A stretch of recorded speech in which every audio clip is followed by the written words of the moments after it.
cucu sahibul haul, kepada Al-Mukarram Al-Muhtaram Kiai Haji Abdul Halim Nasi dipersilakan.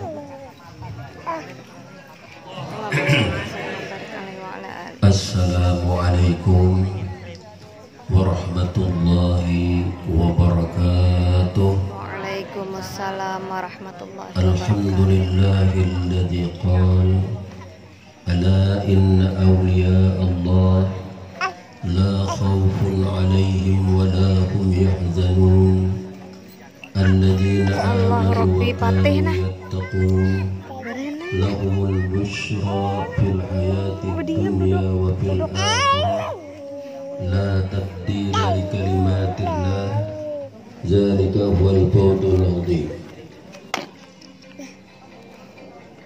Asyhadu an la ilaha illallah wa asyhadu anna Muhammadan abduhu wa rasuluh. Allahumma salli wa sallim wa barik ala sayyidina Muhammad wa ala alihi wa ashabihi ajma'in. Yang ulun hormati dan ulun muliakan dan dimuliakan oleh Allah Subhanahu wa taala, para habaib, para ulama, para tokoh masyarakat, dan seluruh hadirin hadirat yang hadir pada saat ini, mudah-mudahan kita sabarataan akan mendapatkan keberkahan dari Allah Subhanahu wa taala. Amin, Allahumma amin.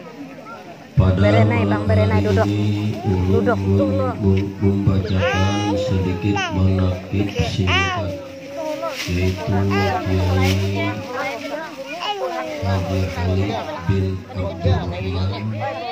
Mungkin nanti setelah ulun bacakan ini, kalau ada sampian yang minat tua-tua yang lebih mendalami daripada ini, mohon berikan masukan kepada kami sekalian untuk penyempurnaan, yaitu manaqib beliau. Baiklah, ulun bacakan. Beliau Kiai Haji Muhammad Khalid bin Abdurrahman dilahirkan pada tahun 1858 Masehi di desa Padang Pasar Amuntai, Kabupaten Hulu Sungai Utara, putra dari seorang petani yang bernama Abdurrahman.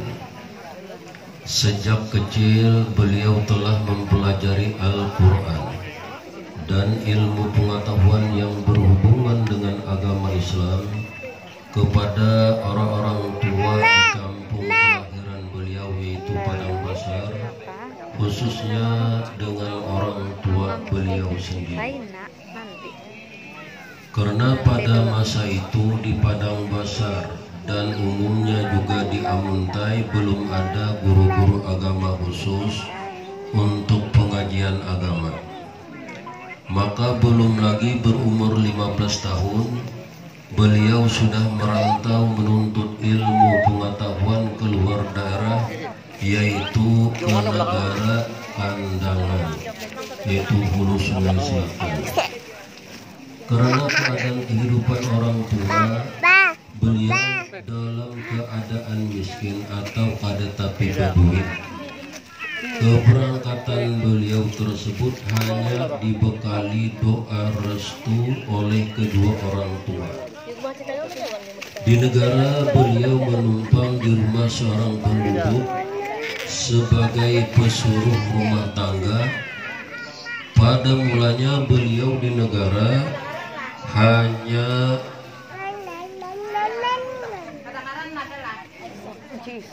mendengarkan orang belajar di bawah surau atau di bawah langgar mendengarkan. Setiap pelajaran penting beliau catat di daun atau gadang pisang. Amnuah ini kan sepuluhan sudah beres berataan, itu pun kuliran 10.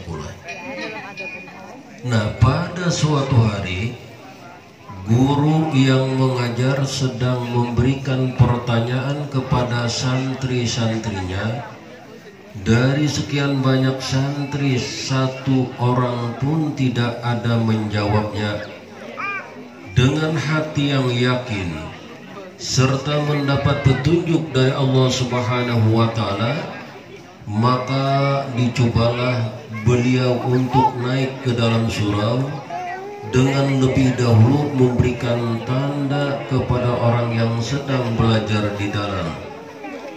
Setelah dipersilahkan masuk, tanpa ditanyai, beliau langsung memberikan jawaban atau pertanyaan guru kepada santri-santrinya, yang kebetulan segala jawaban beliau memuaskan guru yang mengajar. Setelah pelajaran, sang guru menanyai hal ehwal dan diceritakan oleh beliau pengalaman sejak keberangkatan dari Amuntai dan selama berdiam di negara. Maka mulai saat itu oleh sang guru, beliau diminta mondok di rumah guru, dan tawaran guru tersebut diterima langsung oleh beliau karena memang menjadi tekad beliau atau cita-cita beliau untuk menuntut ilmu pengetahuan. Selama 8 tahun belajar di negara, menuntut berbagai macam ilmu, oleh guru beliau dianggap sudah cukup. Kemudian beliau bercita-cita untuk menuntut ilmu ke Mekah.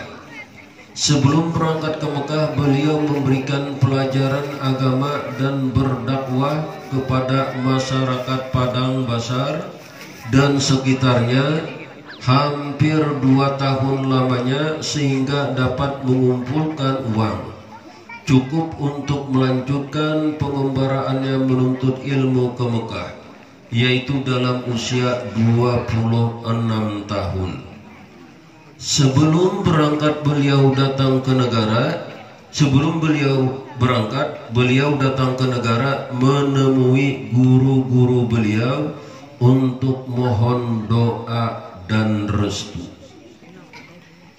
Dari perjalanan menuju Mekah, terlebih dahulu beliau singgah di Malaya, menemui keluarga, sampai belajar dan berdakwah di kampung ke kampung hampir 7 bulan lamanya. Dan saat itu beliau bertemu dengan pemuda yang bernama Mukhtar dari Barabai, kawan waktu sama-sama mengaji di negara. Maka akhirnya bersama-samalah beliau dengan pemuda yang bernama Mukhtar dari tanah perantauan Malaya melanjutkan perjalanan ke Mekah. Sewaktu mau berangkat dari Malaya, semua keluarga yang berada di Malaya memberikan zakat harta kepada beliau.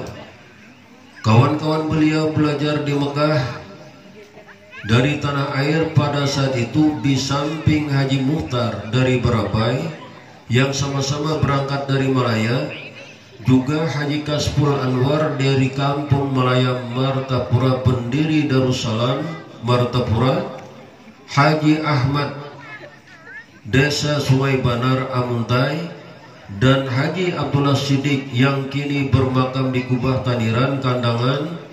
Guru-guru beliau selama di Mekah diantaranya adalah Kiai Haji Mahfuz At-Turmusi, Syekh Umar Satah, Syekh Al-Yamani Habib Abbas Al-Maliki. Sewaktu belajar di Makkah, atas permintaan raja, beliau dipercayakan oleh gurunya untuk mengajar di Masjidil Haram. Beliau adalah orang Kalimantan yang pertama mengajar di Masjidil Haram.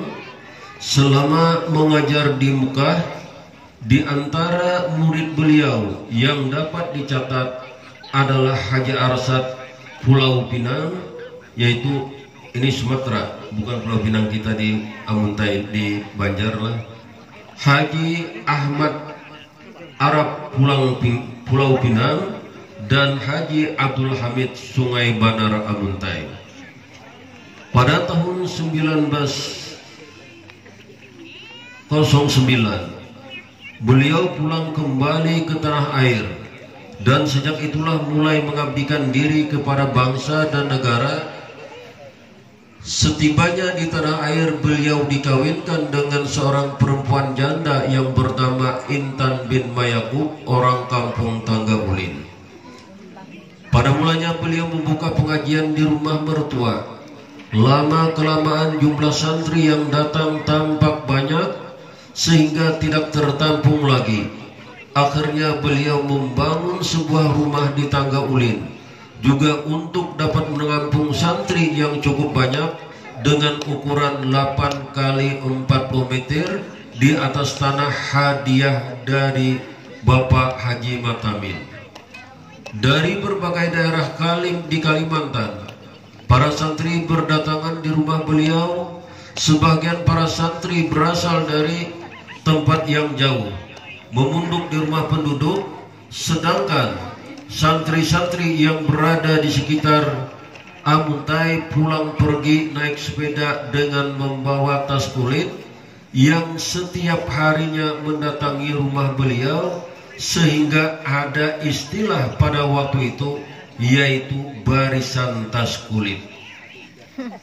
Pada tahun 1920 beliau kembali ke Mekah dengan membawa keluarga beliau untuk menunaikan rukun Islam kelima selama 3 tahun di Mekah, yaitu tahun 1923 istri beliau melahirkan seorang putra yang diberi nama yaitu Ahmad, dan seorang putra beliau yang dibawa dari Amuntai bernama Ahmad Maki meninggal dunia.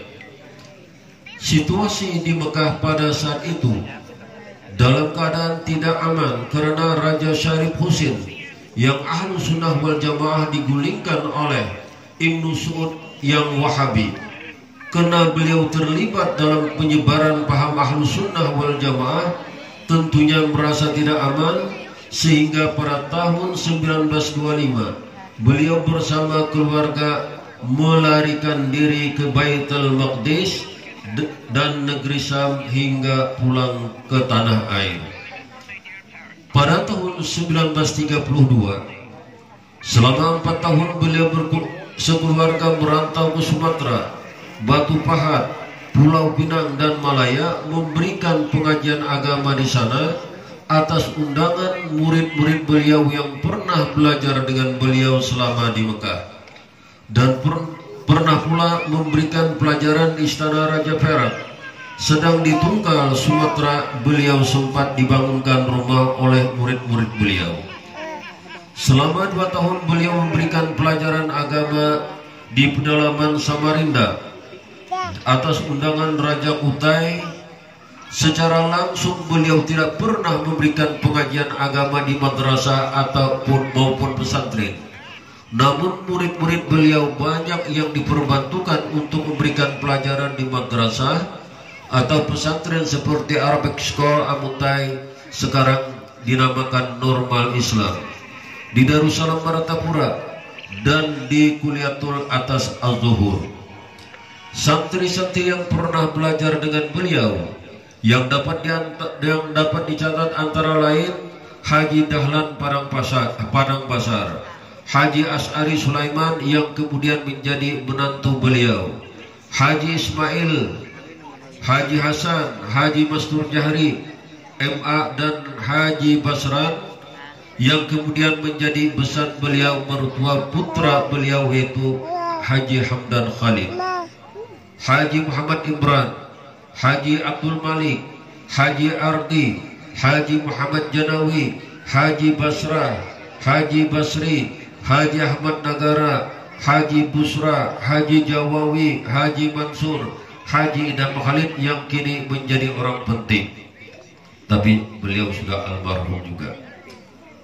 Hasil tulis beliau antara lain adalah Aqaidul Iman, Tafakkur, Risalah Haji, Risalah Fidyah, Risalah Haid, dan lain sebagainya. Nah, pada zaman revolusi, beliau mengerahkan santri-santrinya untuk ikut perang sambil berebut kemerdekaan. Kepada beliau banyak orang-orang, para pemimpin tentara dan laskar untuk minta nasihat dan doa kepada beliau. Hari wafat beliau,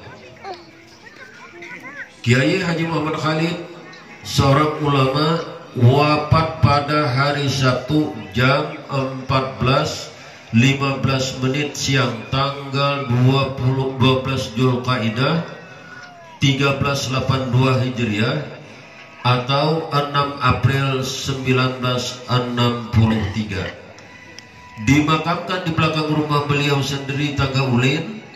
Waktu beliau wafat, berdatangan para ulama di Kalimantan Selatan yang pernah menjadi murid beliau, para pejabat daerah dan seluruh lapisan masyarakat, untuk melepaskan orang yang selama hidupnya memberikan petunjuk tentang hukum-hukum agama kepada masyarakat dan berusaha mencetak ulama dimanapun beliau memberikan pengajian. Jamaah sekalian yang ulun hormati dan dimuliakan oleh Allah Subhanahu wa Ta'ala, ada beberapa yaitu karamat beliau yang diantaranya diceritakan oleh Khadari atau Kai Utun, menceritakan ada seorang tentara yang ingin menyumbangkan pengeras suara atau mikrofon agar pada saat ceramah bisa didengar oleh orang banyak. Tetapi beliau tidak mau, dan pada saat pengeras suara mikrofon tersebut mau dihidupi atau dinyalakan, tiba-tiba mikrofon tersebut tidak mau hidup. Di antara juga keramat beliau, Kiai Haji Muhammad Khalid bin Abdurrahman yang diceritakan oleh Sudai. Semenjak Masjid Raya Amuntai dibangun di tengah kota Amuntai, beliau tidak pernah salat Jumat di masjid tersebut karena mereka meninggalkan masjid lama yang bertempat tinggal di desa Pakajangan. Alasan mereka meninggalkan masjid tersebut karena masjid akan ambruk atau rubuh dengan goncangan air di saat air pasang. Setelah itu beliau hampir setiap Jumat salat di Masjid Padang Basar memakai perahu atau jukung. Pada suatu Jumat beliau sedang menuju ke Masjid Padang Basar memakai perahu atau jukung yang dikayuh oleh Sudai. Tiba-tiba hujan sangat lebat. Ternyata baju yang beliau kenakan tidak basah dan perahu jukungnya pun tidak kemasukan air hujan. Dan juga diceritakan oleh Sudai saat beliau ikut menggali kubur, ada mendengar suara azan orang tahlilan di sekitar kuburan beliau, padahal derajat Kiai Haji Muhammad Khalid masih berada di rumah atau belum dikebumikan. Dan diceritakan juga oleh Dr. Andas Haji Abdul Muhid Basri, waktu hari wafat beliau, Kiai Haji Muhammad Khalid bin Abdurrahman, serombongan dosen dari AN Antasari melayat ke Amuntai. Tiba-tiba di pertengahan jalan ada pun tumbang atau rubuh, maka beberapa mobil tidak bisa lewat. Lalu di antara rombongan berdoa minta tolong kepada Allah Subhanahu wa Ta'ala untuk diberikan kemudahan untuk melayat. Dan dengan izin Allah, pohon tumbang tersebut bergeser secara pelan-pelan sehingga mobil tersebut bisa lewat. Dan diceritakan juga oleh Haji Tarji bin Haji Darmawi, setelah beliau yaitu Kiai Haji Muhammad Khalid bin Abdurrahman meninggal dunia dan dimakamkan di belakang rumah beliau, ternyata dari malam pertama sampai malam ke-100 atau -100 Setiap malam muncul cahaya di kuburan beliau dengan bermacam-macam bentuk, seperti telur, bulan, dan seperti luka. Dan itu disaksikan oleh masyarakat Amuntai, bahkan masyarakat di luar kota Amuntai. Ada seorang kakek dari desa Waringin yang ingin menunaikan ibadah haji. Pada saat itu dan diberikan nasihat oleh Kiai Muhammad Khalid untuk berjualan kain agar beliau bisa mengumpulkan dana untuk pergi ke tanah suci Mekah. Dan alhamdulillah setelah mematuhi daripada nasihat beliau berjualan kain, ternyata Allah Subhanahu wa taala berikan kemudahan, akhirnya beliau bisa berangkat melaksanakan ibadah haji. Kira-kira inilah yang bisa ulun sampaikan daripada manakib kakeknya Haji Muhammad Khalid bin Haji Abdurrahman. Dan ulun mohon kepada para hadirin sekalian, kalau memang ada kekurangan bisa mohon ditambahkan, dan kalau ada yang hal-hal yang lebih dan karamat beliau juga mohon disampaikan. Nanti kami akan menjadikan buku yang kami bagikan kepada masyarakat. Demikian yang kami sampaikan. Terima kasih atas segala perhatian. Wallahul muwaffiq ila aqwamit thoriq. Wassalamualaikum warahmatullahi wabarakatuh. Acara selanjutnya pembacaan doa selamat. Untuk membacakan doa ini kami mintakan kepada Al-Mukarram Al-Muhtaram Kiai Haji Dr. Sadan Effendi. Allahumma shalli wa sallim wa barik alaihi wa ala alihi.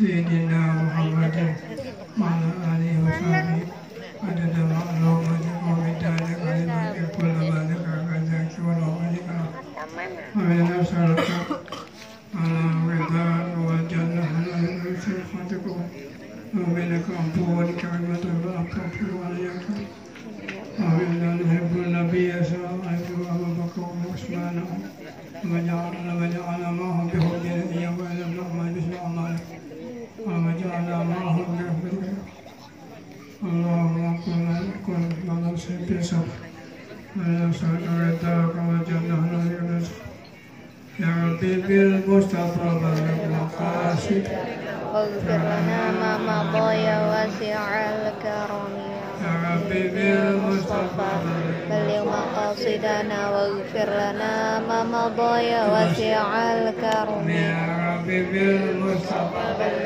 مقاصدنا واغفر لنا ما مضى يا واسع الكرم ربنا آتنا في الدنيا حسنة آمين يا الله وقنا عذاب النار ربنا آتنا من لدنك رحمة وهب لنا من لدنك نسألك العفو والعافية نسألك العفو والمعافاة الدائمة في الدين والدنيا أفضل الصلاة والتسليم على سيدنا وحبيبنا محمد وعلى آله سبحان ربك رب العزة عما يصفون وسلام على المرسلين آمين يا رب العالمين. Inna wa minkum taqabbal ya karim. Dengan berakhirnya pembacaan doa tadi